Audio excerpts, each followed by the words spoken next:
So, and then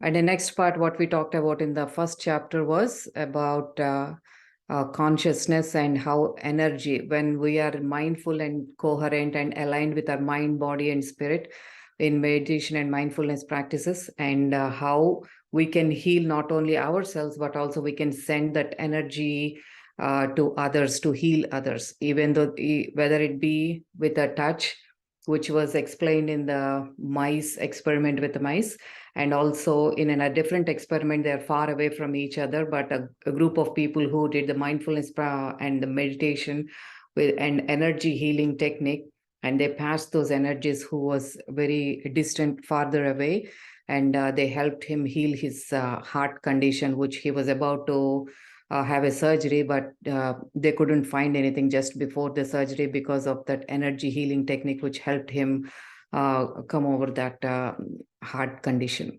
So that is the second part of it. And then the third part is how, or even if it's a single mind, and how one person and one mind can bring a big reform, which was explained from Miss Josephine Baker's experiment, and how she transformed and reformed, got rid of so many diseases like cholera, smallpox, and all that back in 100 years ago in New York.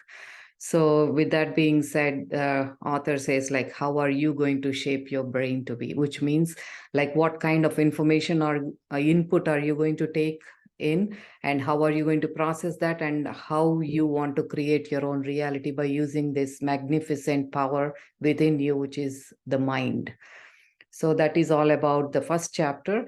And the second chapter, now Gangadhar sir is going to talk about how energy builds matter. Each chapter is like so powerful by itself. And let's see what we have in store for us today. Over to you, Gangadhar sir. Thank you so much, Anu Madam, for that wonderful recap of chapter 1.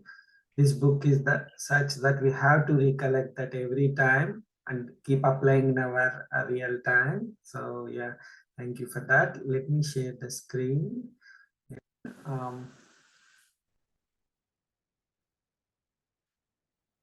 So yeah, chapter 1 Rewind has finished. And chapter 2 is how energy builds matter. This is the name of chapter 2. This book, Mind to Matter itself, is connecting the dots between our inner mental world that consists of thoughts, emotions, to the outer world. And that outer world is the matter itself. This book will shift our traditional understanding, which is mostly confined to matter which we sense with our 5 senses. First of all, I want to start with what is energy? What do you mean by energy? In traditional sense, if you see what energy is, it is the capacity to do work or produce heat. It can take several forms, such as light, heat, sound, chemicals, and electrical. This is what the traditional science gives us for what energy means. But because we are the spiritual scientists and we learn about quantum fields and quantum science, in quantum physics, energy is the basic building block of our life. Along with matter, we also consider energy as our building block. Our physical world is both waves and waves. When we say waves, that's the energy, and particles, that is the matter. So in this new science of quantum physics, in this model, atom is mostly space, which constitutes most of the part, that is 99.999% is energy, and just 0.00001% is matter. So the physical body which we are mattering the most, that's the matter, is just very small percent, and what we discard in our general lives is that energy, that vibrating energy we are, just that constitutes most of the our real self. So we are just confined to our physical form, but the energy form which we are truly, we are just discarding it.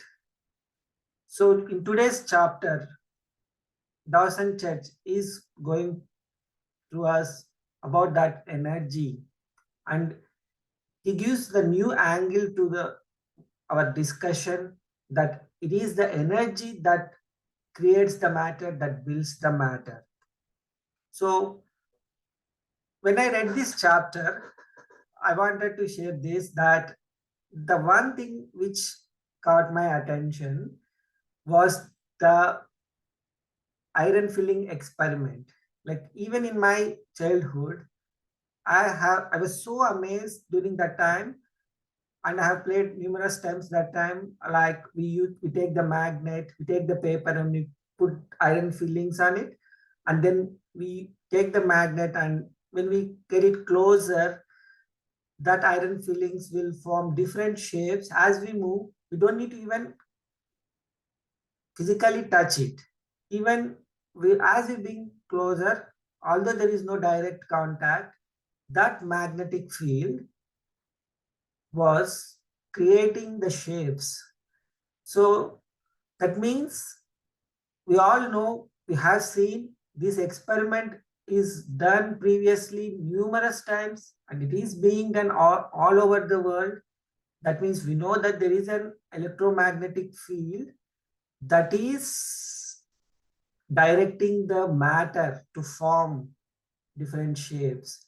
So we all know this, but when we comes to our real life, we don't remember that, we don't apply that, we don't even think there is an electromagnetic field around us, because we only see what we can see with our five senses. We are confined to our physical form. So this is the core of this chapter, which I felt, that experiment, and we are going to reference to that experiment numerous times during our discussion. So I wanted to get that part to the forward before I start even. So, and matter, as you know, is the physical matter, which Anu madam has already explained in chapter 1, and she recalled as well. Thank you.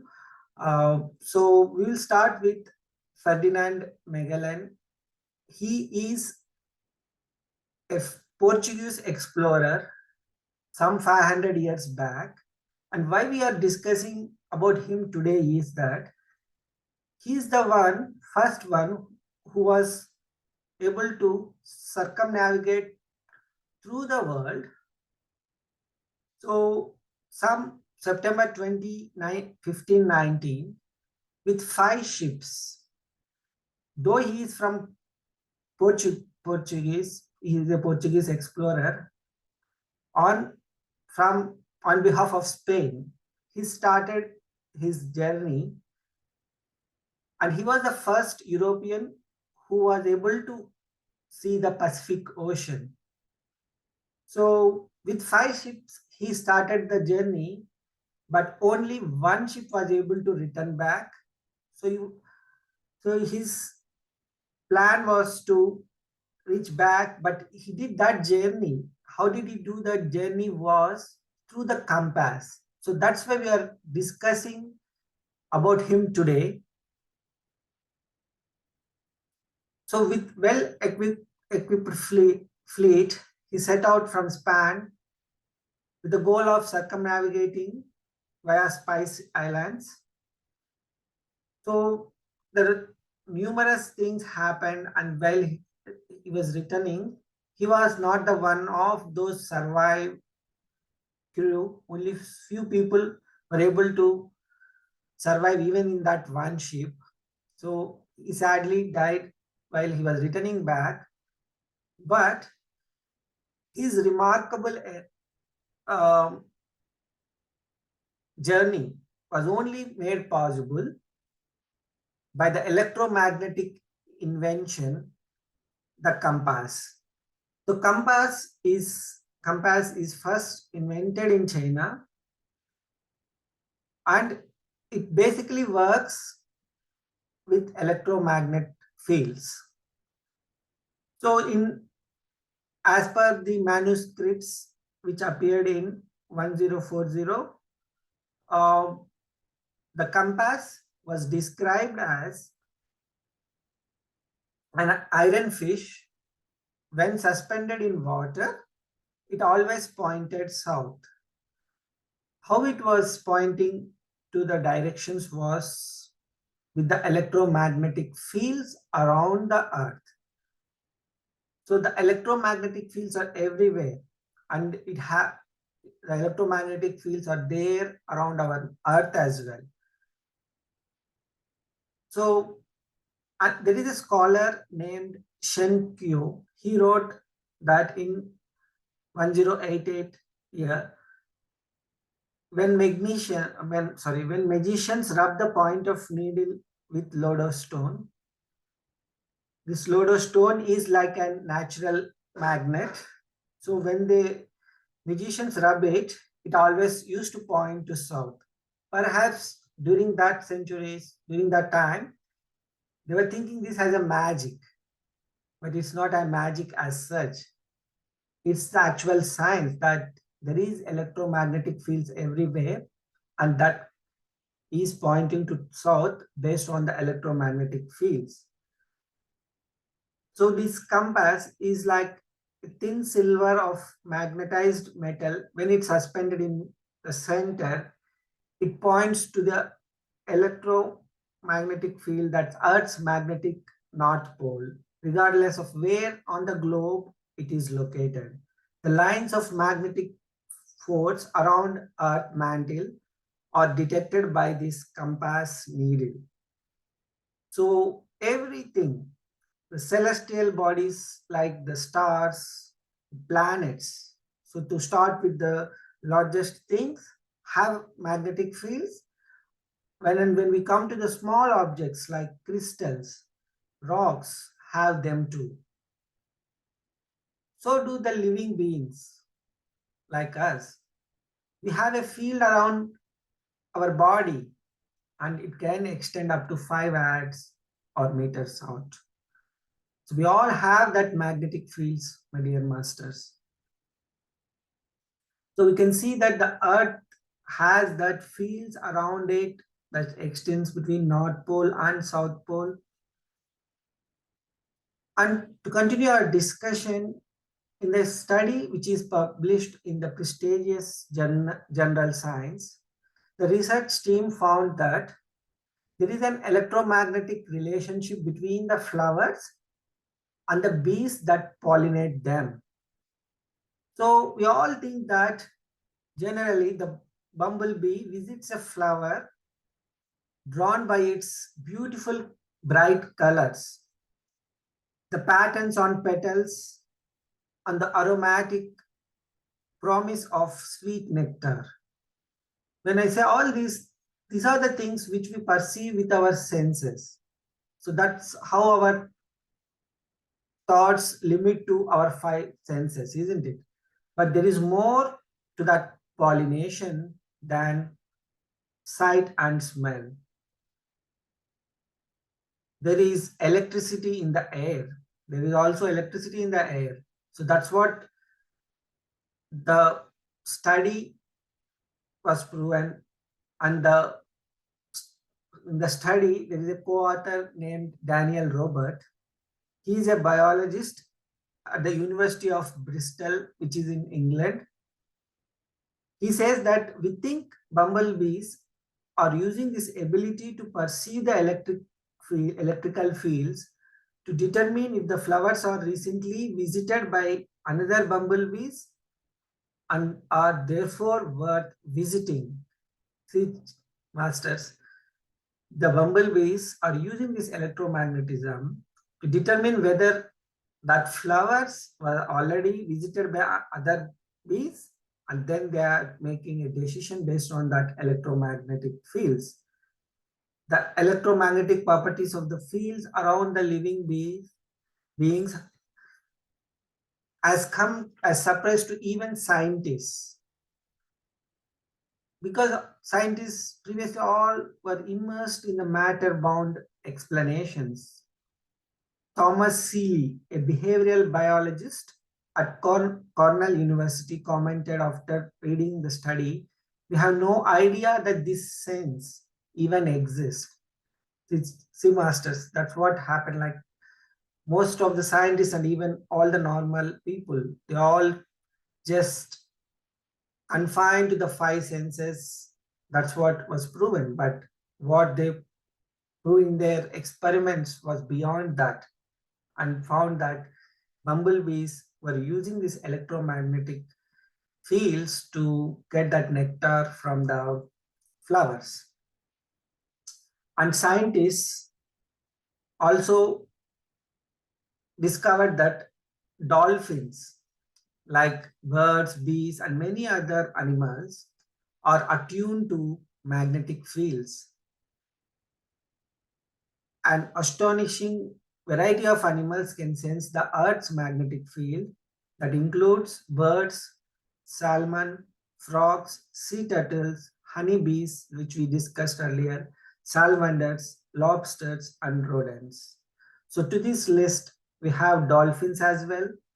So German researchers tested these dolphins and found that they're very sensitive to even very weak electric currents. They're very sensitive. And one of the researchers, they took this dead dolphin and they did experiment, and they found that from the mouth of the dolphin, and which is this guana dolphin, which was dead, they took that dolphin and they checked that at the mouth of the dolphin, there are these hair follicles, and at the pores of the follicles, there is some gel-like material substance, and they are acting as a sensor organs to detect the electrical fields, electromagnetic fields. And they were using that electromagnetic fields to get their prey. Like in that ocean, to get their food, they are using that electromagnetic fields to catch the prey. So that was about dolphins. And as I discussed, like the electromagnetic fields are everywhere, starting from the large objects to small objects. Anu madam, do you want to add anything at this point?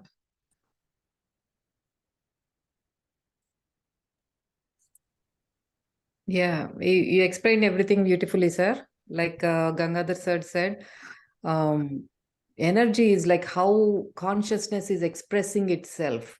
Like how in the like cell phone it's working. How do you know it's working is when all the apps are out and we're able to use the phone. Consciousness is something we cannot see, whereas energy is something we perceive.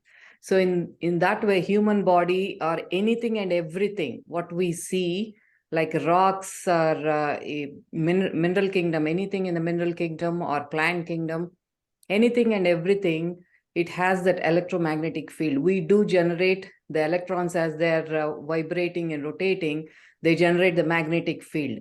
And the biggest what we know is the Earth's magnetic field. Our human and everything on the planet Earth is being influenced by the Earth's magnetic field.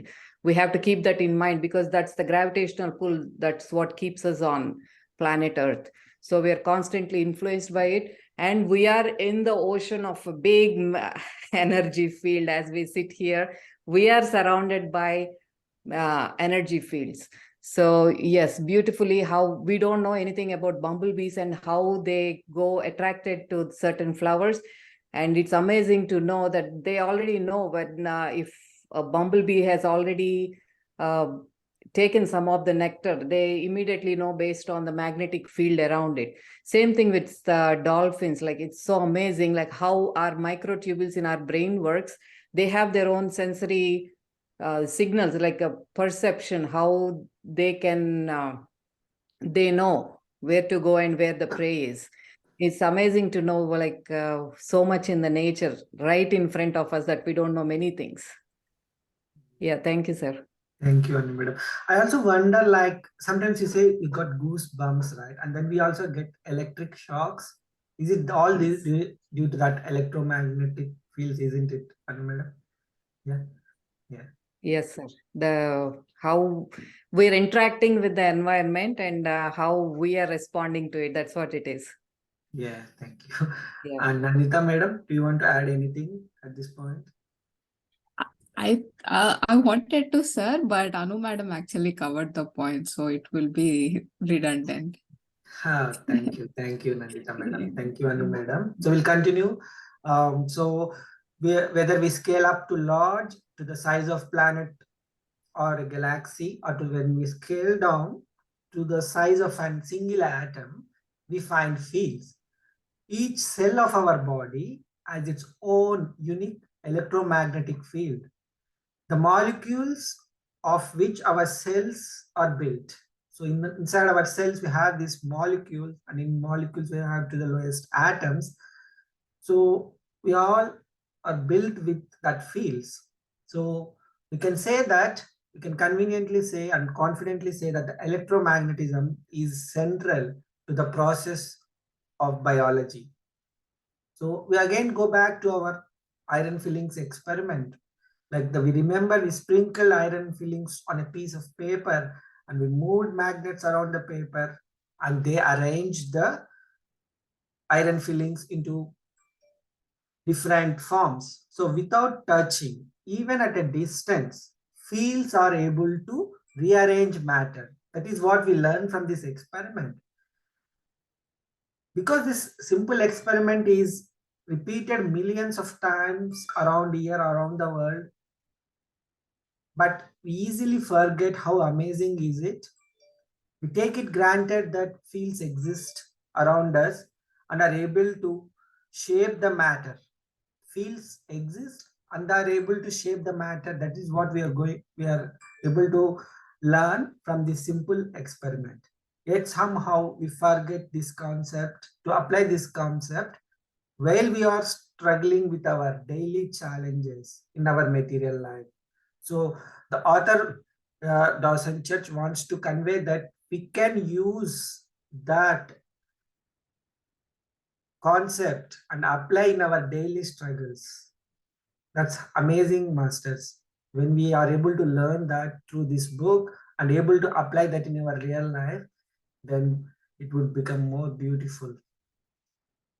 So we were just discussing that our body has electromagnetic fields to the tiniest atom level. So in our body, we have the 70% of water. And if you keep it aside, most of our molecules in our bodies are proteins. Our bodies manufacture more than 1 lakh different types of proteins. So when we say about proteins, they are these complicated molecules with the string of atoms folded around each other like an intricate design, which we can see here. So when the cell is synthesizing the protein, it creates these folds the same way which we have done in the experiment of iron fillings.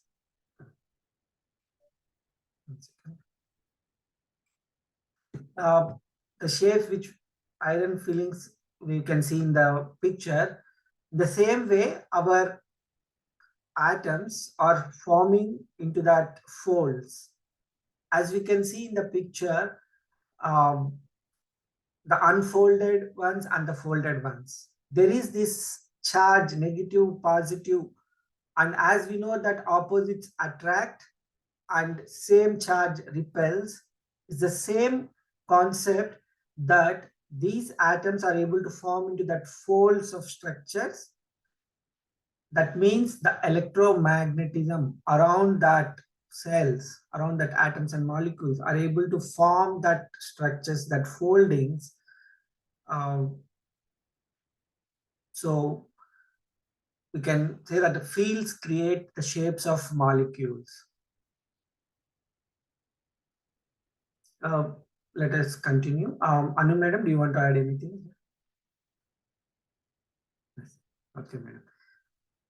So we'll continue, masters. In the picture, you can see Willem Einthoven. He is the Dutch doctor born in 1860. And why we are discussing about him today is that in late 1890s, he set out to measure electromagnetic field of a human heart. Like how we discussed that there is electromagnetic fields everywhere around us, our heart also has an electromagnetic field. So he began building a device called galvanometer. But as always, when we go out of box, there is a lot of repulsion outside, like many people opposed him, but he still went ahead with his experiment, and he found this device, like he used like very thin filament of conductive wire between very strong electromagnetics, and when the current passed through that between that string, the string would move and it would form through the light on that string, it would form this graph which you can see. So the original machine which he found was weighing some 270 kilograms, and it needed some water cooling, very powerful water cooling, because it is depending on those electromagnets. So it has to cool that electromagnets. So this device which he invented increased the sensitivity, and the electrical activity of the heart could be measured despite the insulation of flesh and bones. So he was able to measure the electrical activity of the heart, and this paved way to the electrocardiography, which doctors were able to use to diagnose the diseases related to heart. Although his first attempts were unpromising, because his machine weighed 270 kg and he was to use needed 5 people to operate it because of its weight.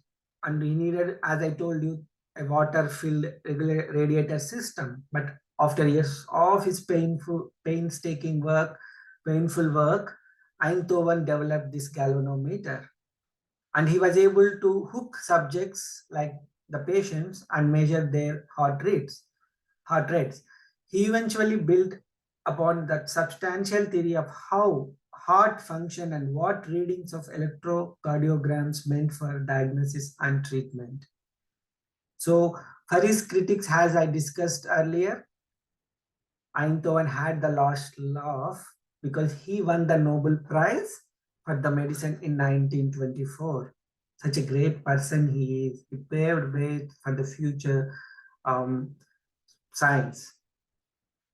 So he inspired the search for the field of brain. So as the heart has a field, our brain has the field, which was discovered in 1926. Later, researchers were able to map the fields to even a single cell. As we discussed earlier, even our single cell has that field. So that was about this great person, Willem Einthoven, and now that discussion that the electric field is there everywhere, even inside of each cell of ours, our heart, our brain, that continues. So next we'll move to another great person, that is Harold Saxton Burr. He is a professor at Yale University School of Medicine in USA.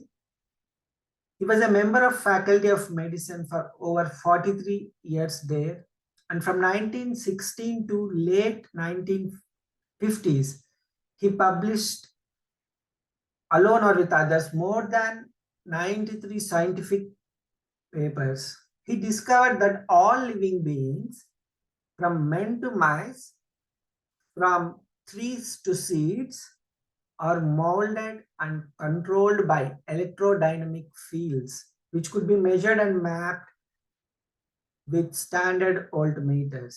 These field of life, or L fields, are basic blueprints of all life on this planet.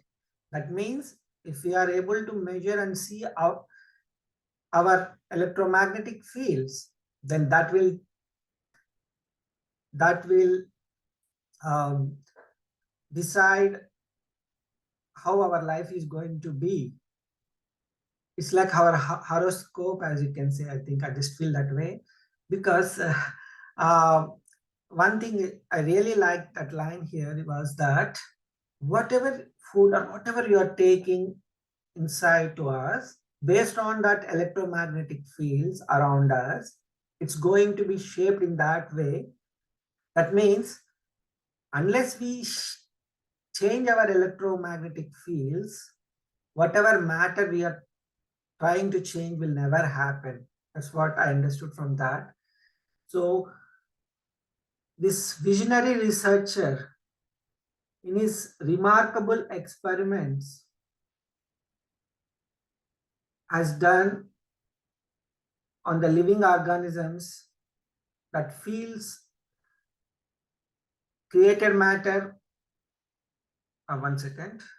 So the Burr's landmark study, which published in 1947, so he examined women with uterine cancer and found that these women's uteruses had an electromagnetic charge that was different from the charge of healthy uteruses. So when he examined this, that means whoever had cancer, their electromagnetic charge was different.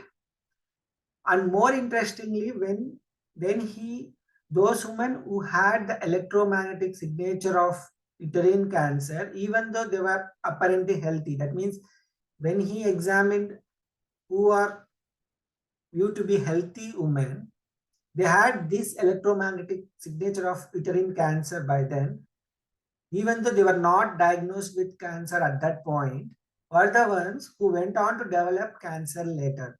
That means cancer was showing in the field of energy even before it showed up in the cells of matter.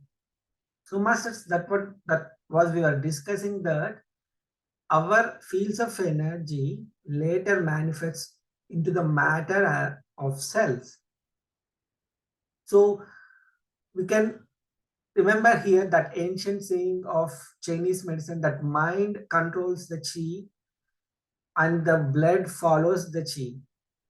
Chi means that is referring here to life energy, masters.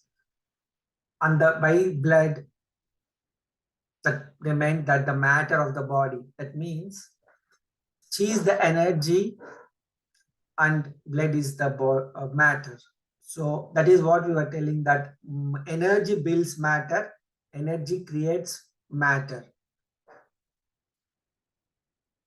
So he said, I'm just reading what Burr stated once, the universe in which we found ourselves and from which we cannot be separated is a place of law and order.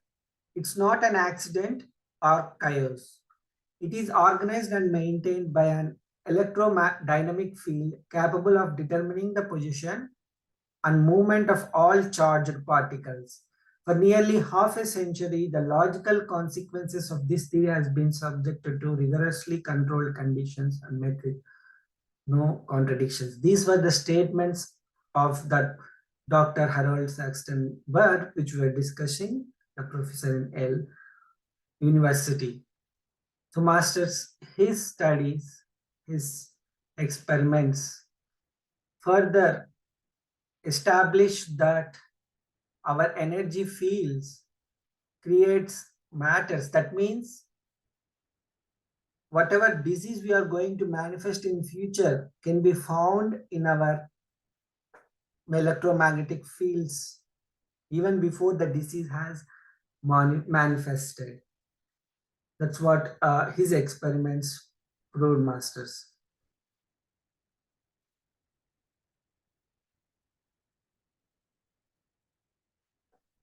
Anu madam, you can feel free if you want to add anywhere. Yeah, thank you, sir. That experiment was very interesting, caught my attention, and I was trying to visualize how, because we, in the first chapter, we talked about cells and organs. We have magnetic field around them, and it implies that the movement of the electrons and everything, it generates that electromagnetic field around, it be a cell or organ or the whole human body. That experiment was very interesting. The way they said, like, electromagnetic field has we can detect the disease prior to the cells even manifesting it, which what I understood was cells, they take like many more cells for us to feel those, like, symptomatically to experience that disease or whatnot, like a pain in the form of pain or weight loss or anything, if it's a cancer, like a fever or anything. But even prior to that, if we are able, we can detect the fields, we can examine the fields. I think even before we manifest those symptoms, the fields have they're much more sensitive to those changes, I believe. Anu And madam, if you allow me to, I just want to add something very important here. This is Saroja Gundapalli. Sorry to interrupt you guys, but yes, ma'am. what is very important here for everyone to realize is, this is what we have talked several times before. In ancient India or in the ancient culture, there used to be these sages and yogis who would just look at a normal person and tell them that very soon they're going to have a problem with their liver, problem with their spleen, or some other part of the body, while the person would say, I'm perfectly healthy. How come this particular person could tell months or years before that this person is going to develop some kind of illness in that part of the body? And then we think, oh, that is all humbug. But that is not humbug, because exactly that is what now scientifically they are showing. And what in our spiritual terminology we say is, things manifest in the astral world first before they manifest in the physical world. So energy belongs to astral world. And hence, whatever things happen, they happen in astral first. And then you can see anything manifesting in matter. So we may use different terminology like astral terminology, energy terminology, but they are same. So very important to understand, it's not different to what we have been understanding, what we have been talking about. You might think it's something new. I just want masters to understand that this concept we have been discussing for 5 years, that everything first manifests in astral or energy form before they take physical form. So that means if each one of us has the capability to capture something when it is in energy form, then that time lag you can conquer. This is a very, very important aspect of life. This is just not a book material. This is just not a research material. This is something very important that Anu Madam, Gangadhar sir are explaining today, which should become part of our life. It should not be a book material. It should be our life material. So the question is, how do we do it? And that's why we are tuning more and more into ourselves to get into that energy wave form where we can understand what's going to happen. So, masters, it's an amazing topic that's being covered. And I could not stop till the end of this, because what Anu Madam is covering now is something everyone needs to understand properly. And if you don't understand, ask again. If you don't understand, read again, listen again. Thank you, Anu Madam, but I apologize for interfering. No, thank you, madam. And I have another question. Is it the same as the etheric body? We talk about the energy body, and that from there, this electromagnetic field and everything, how we are perceiving it. Can we understand it that way? Because Yeah, we don't have to go into technicalities in astral body or etheric body. It doesn't matter. We just need to understand that every physical aspect has an electromagnetic aspect behind it, which is the energy aspect. You can call it with any name: astral, energy, electromagnetic. Terminology different, but they all mean the same. Okay. Sure. Sure. Yeah, Thank you. great. Thank you, madam. Thank you so much. Thank you so much, Saroja ma'am and Anu madam. So we'll continue our discussion.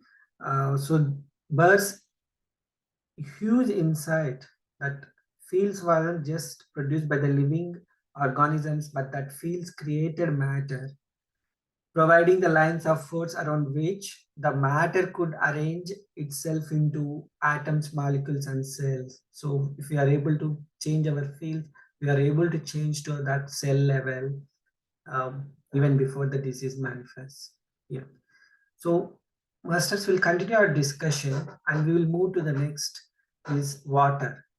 So water is that 70% inside each of our body. And we all know, like, even we don't need to be a chemistry person to tell that what is the equation of water. Everyone knows, like H2O, then everyone says it's water. So that's the basic thing everyone knows. So that is two hydrogen molecules and one oxygen molecules, and they are tied in that angle that is said that 104 degrees. They are being tied together, and that forms that structure of that water. So H2O, has we know it's water, it can exist in several different states, yet still it is water. It can exist as ice, as water vapor, isn't it? So solid, liquid, and gas forms it can be. So masters, if I take a glass of water, it's in water state, in that liquid state. So if I give some energy to that water, that means I put that water onto a stove with an utensil and started heating it, then it is transforming to that water vapor state, that is gas state. That means when I give some energy, when we give some energy to the water, it is transformed into different form. In the same way, if we extract some energy from it and put it into the refrigerator, it is turning into ice state.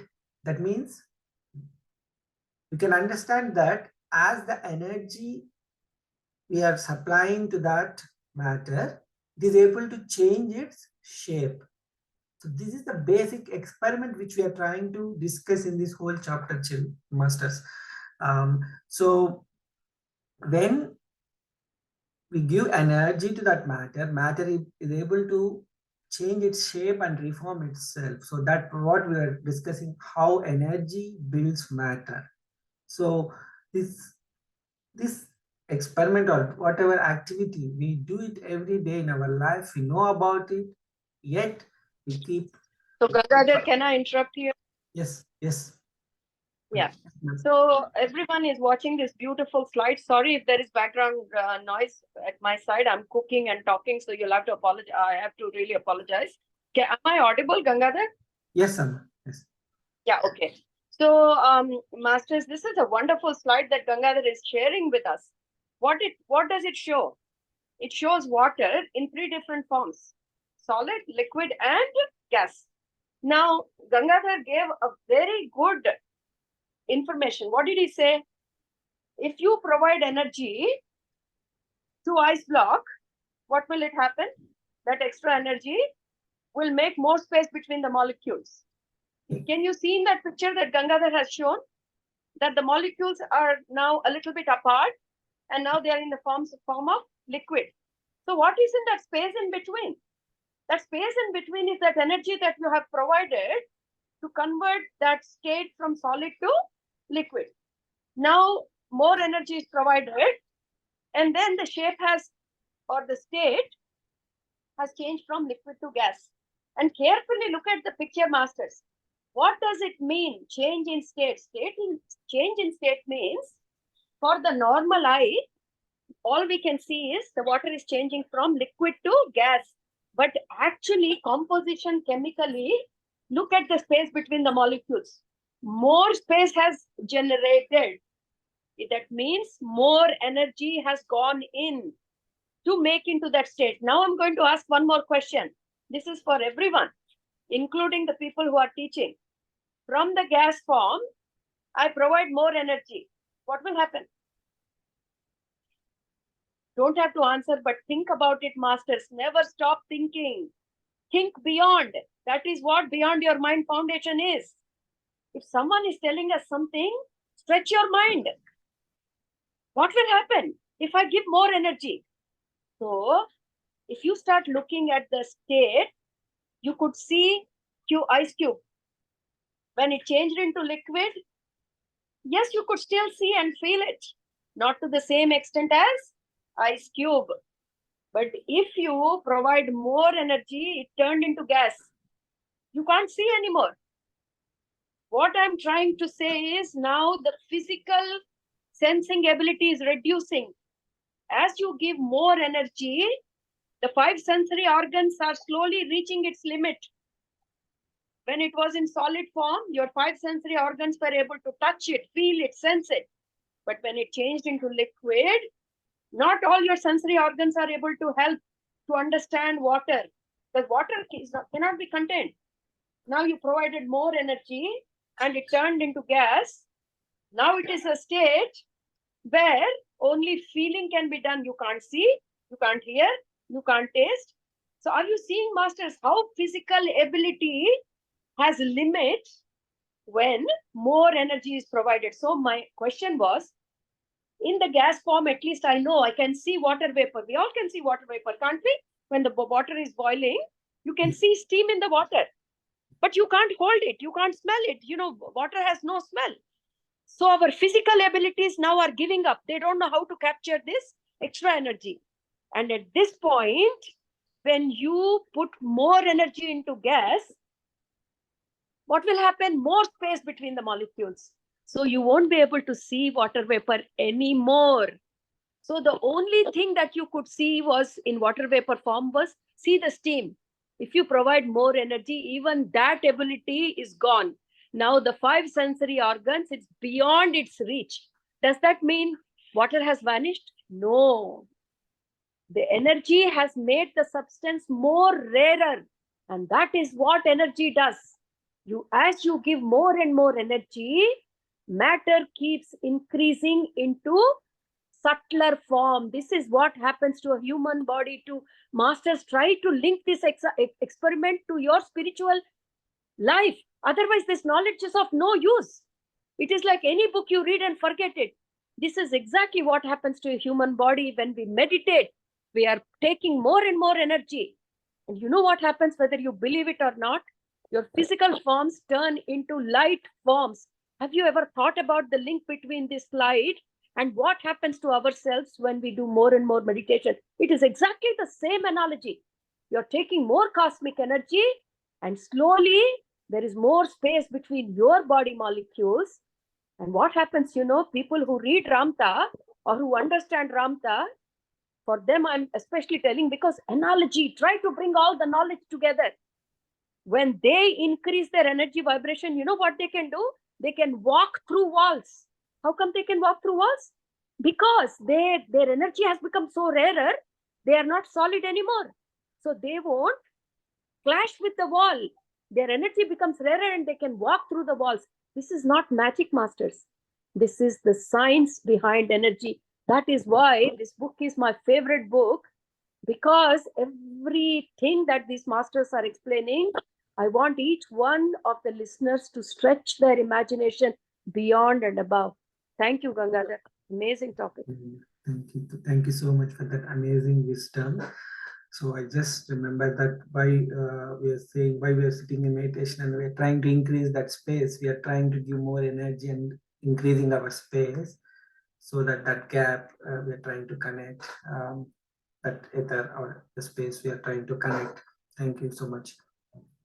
So masters, that was about the water and the remarkable series of experiments that were conducted at McGill University. And the researcher Bernard Grad examined the effect of healing, the healing energy on animals and plants. The healing was provided by a former Hungarian cavalry officer named Oscar Estebany. He could heal people by projecting energy from his hands. So he was not trained in any way, but he had discovered his ability while he was washing his horses. He was able to discover that in his hands, he had this energy. When we say energy, that was this electromagnetic nature. And he believed that it was the natural human ability. Masters, do we realize that ability inside us? Do we realize that we have that electromagnetic force? I don't think so until we are discussing today. So Grad first tested Estebany's abilities on mice. So they did this experiment on mice that they had these wounds punctured 4 rows on their backs, and Estebany was instructed to heal only 2 rows. So these 2 rows were healed faster than the other rows. So the Estebany's mice also healed significantly faster. So whatever mice that were healed by Estebany were healed faster than the other mice which were held by students. So then the professor, he tested the effect of treated water. So that's what we're discussing about water now, on the growth rate of barley seeds.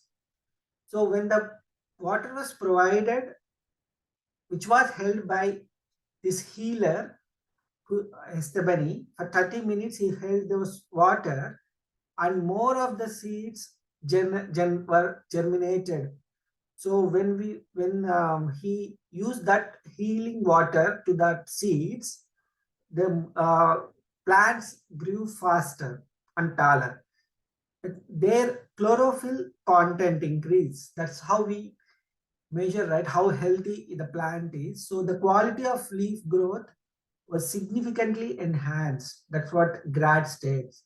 Other researchers also found highly significant improvements in plant growth and or seed germination after the healers treated the plants. That's what in other experiments also it was proved.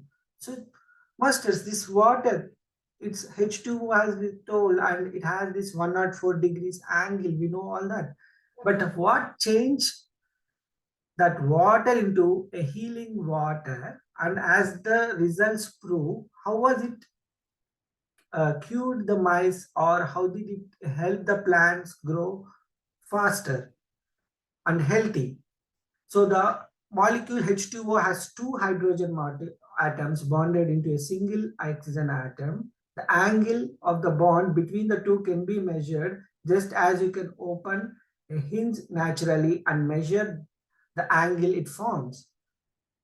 So normal water has this 104 degrees angle, but after 45 minutes of therapeutic touch sessions, what they found was that the water showed highly statistically significant changes in its absorption of infrared light, which demonstrated that the bonding angle between the oxygen and the 2 hydrogen atoms was altered by the contact with the healing field. So this is what Saroja ma'am was a while ago was saying about when we give more and energy to that matter, there is a space created, and in this case of healing water, there was a space created in between those atoms in that molecules to make that more powerful. So this particular experiment which we are discussing had, one second, masters, sorry about that.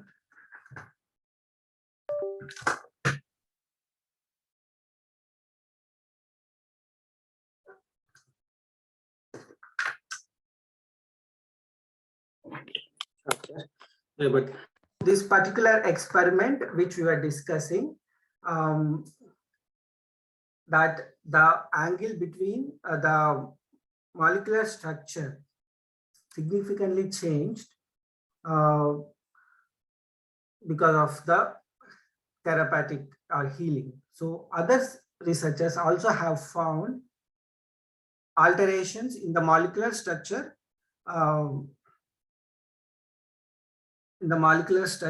after contact with the healers. So another Professor Rustum Roy conducted many structures on the structure of water, and he found that water molecules have a variety of potential configurations in which they can bond together, and they can be altered by passing through specific frequencies. So water resonates with these frequencies, and the result is that healing properties inside it. Chinese Qigong master Xin Yan has demonstrated the ability to alter the molecular structure of water dramatically, not even touching the water, even at a distance. With the experiments with Dr. An, he was able to change the properties. So in that experiments which they did with Dr. An, he was able to change the water structure between the distance between 7 kilometers and 1900 kilometers. So wherever he is, he was able to change the effect on the water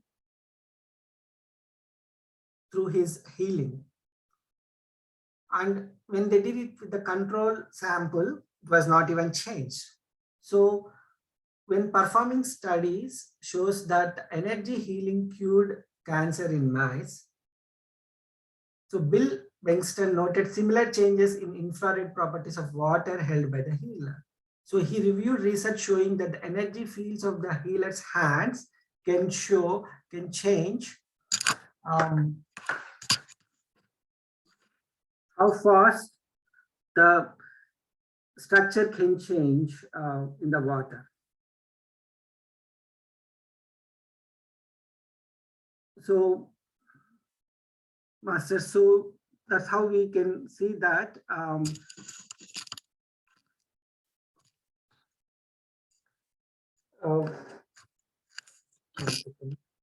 with some technical with my video. Okay, so that's how we can see that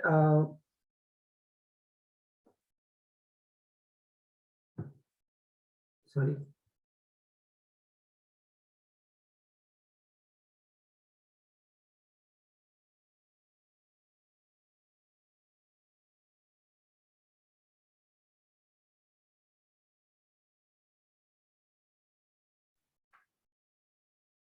So we can see that the healer was able to change the water, the healing property, right? Now we are going to discuss another story with Adeline.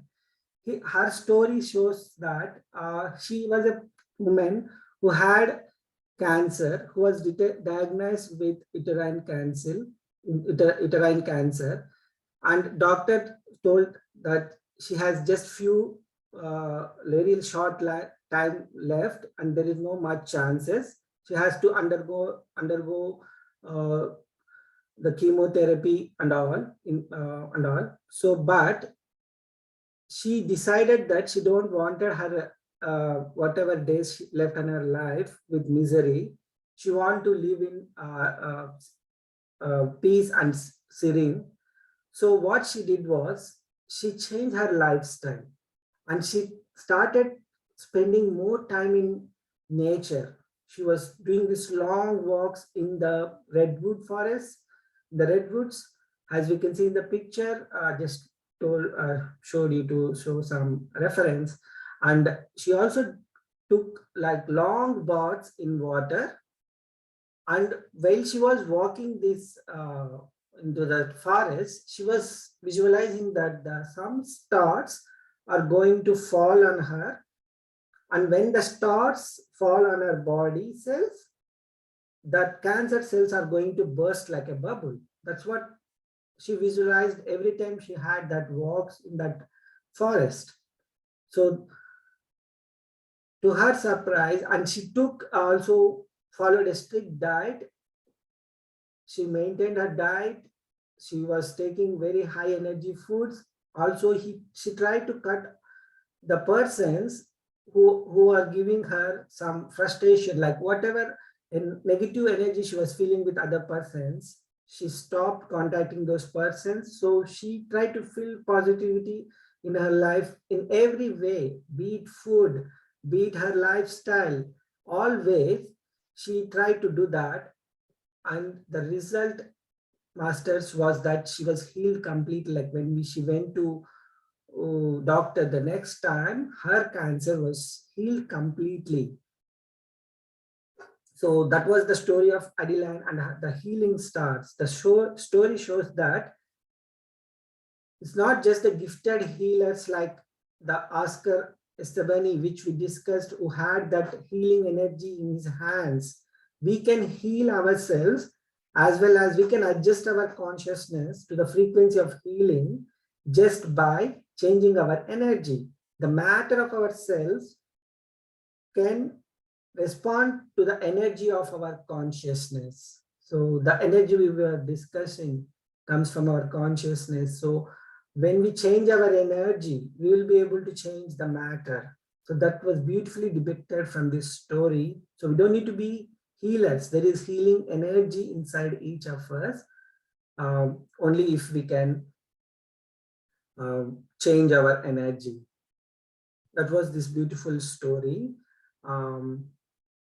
Anu madam, do you want to add anything, or Saroja madam, anyone?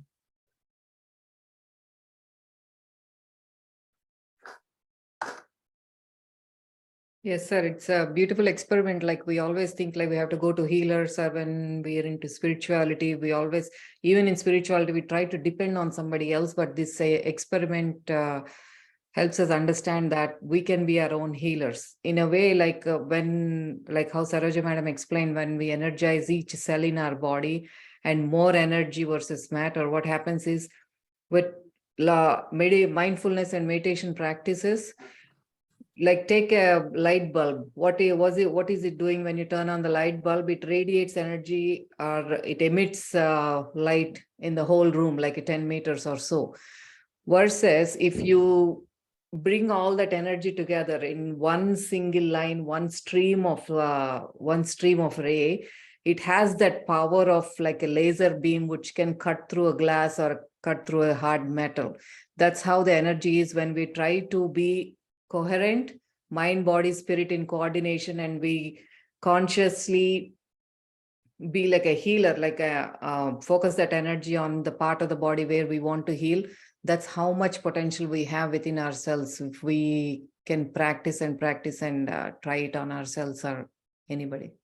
Yes, Ani madam. This story mesmerized me because in that Adeline, she was able to use nature in the form of that walk and all, and also she was able to use visualization that the healing stars are dropping on her and curing her cancer. She was able to change her mindset. She was able to cut all those negative friends, and she was able to positize herself with the energy and healing. Yeah. Right, in all the layers, like a physical level and then etheric level with mindfulness and meditation, and then the emotional and mental body, like clearing all those mental blockages. Yeah. Like we can take it like in a step ladder fashion. Yeah.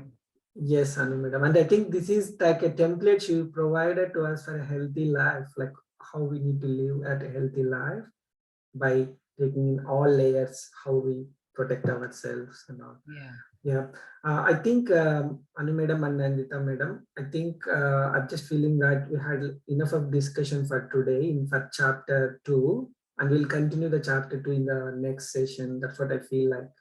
We had great wisdom from the chapter as well as what we discussed, and Saroja ma'am gave us so much information today. I think we need to take a break and I can absorb all the knowledge. I think so. Sure, sir. Yes, sir. Yeah. Thank you, Anu Madam and Nandita Madam and Saroja Ma'am for that support during the session. And Masters, if you have any feedback or anything, I think we will end the session for today, chapter 2 here.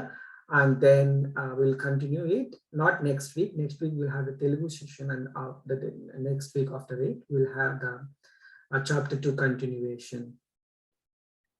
Before we end the session, I want to thank both Gangadhar sir and Anu madam for jumping in and saving the day on my behalf. No problem, madam. Thank you.